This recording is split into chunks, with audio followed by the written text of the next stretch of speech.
ریاستیں کر رہے ہیں، خوب ذکر اذکار کر رہے ہیں، خوب نمازیں پڑھ رہے ہیں، تو یقین جانی تمام عبادتیں لپیٹ کر کے کل قیامت کے دن اللہ تبارک و تعالی ہمارے منہ پر مار دے گا۔ اللہ تبارک و تعالی نے قرآن میں فرما دیا کہ اگر تم رسول اللہ صلی اللہ علیہ وسلم سے محبت کرنا چاہتے ہو، محبت کرتے ہو، تو ان کے آل سے محبت کرو۔ ہم اور آپ اندازہ لگائیں حضور اکرم صلی اللہ علیہ وسلم کی آل کا مرتبہ و مقام کیا ہے۔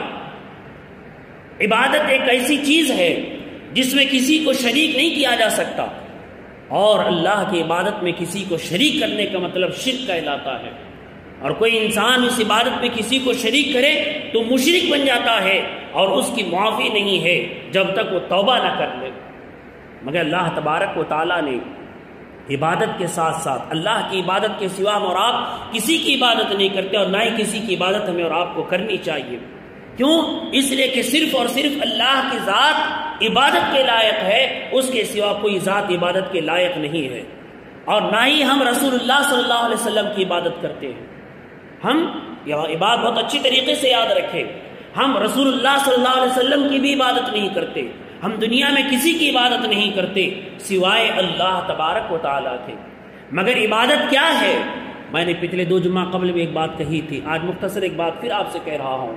عبادت یہ ہے کہ ہم اللہ کے حکم کو بجا لائیں، اللہ تبارک و تعالیٰ نے جو کرنے کے لیے کہا اس کو کریں، جس کو کرنے سے منع کیا اس کو نہ کریں، یہی عبادت ہے۔ اور نماز، اللہ اکبر، کتنی عظیم عبادت ہے۔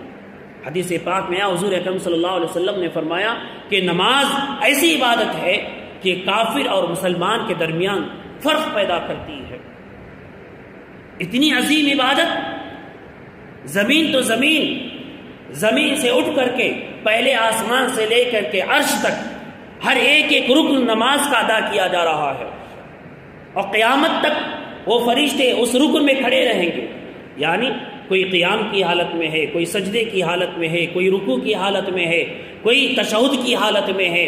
الغرض نماز کے اندر جتنے ارکان ہیں وہ تمام ارکان فرشتے صبح قیامت تک ادا کرتے رہیں گے، اور صبح قیامت تک اللہ کی عبادت ہوتی رہے گی۔ اللہ تبارک و تعالیٰ نے تمام عبادت کا مجموعہ ہمیں اور آپ کو نماز کی شکل میں عطا فرمایا ہے، اور اتنی عظیم عبادت، اللہ اکبر، جب ہم اور آپ اس نماز جیسی عظیم عبادت کو کرتے ہیں تو اس عبادت کے اندر اللہ تبارک و تعالیٰ نے ہم پر یہ حکم ارشاد فرمایا۔ حضور اکرم صلی اللہ علیہ وسلم نے ہمیں ارشاد